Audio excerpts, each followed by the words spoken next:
हमारे वेदों तथा शास्त्रों के अनुसार एक ही परमात्मा चैतन्य स्वरूप से अनेक रूपों में सारे सृष्टि में व्याप्त है।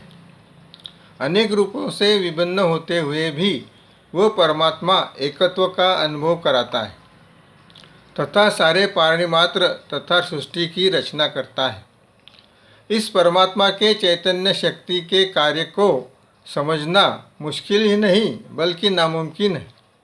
फिर भी हम उसे अगर समझना चाहते हैं तो पारा यानी मरक्यूरी के उदाहरण से हम उसे समझ सकते हैं।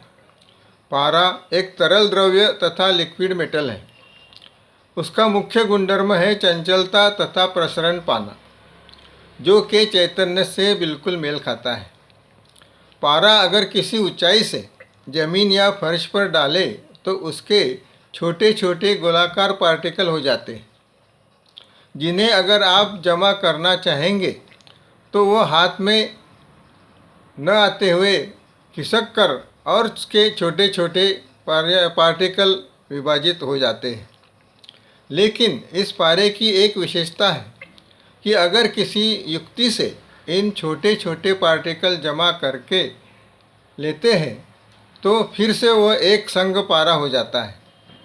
उसमें और पार्टिकल में कोई भी भेद नहीं होता है। इसी तरह हमारे में जो भी ईश्वरीय चैतन्य का अंश है, उसे अगर हम किसी तरह योगाभ्यास से जान लेते हैं तो हम भी ये परमात्मा से एक संग हो सकते हैं। धन्यवाद।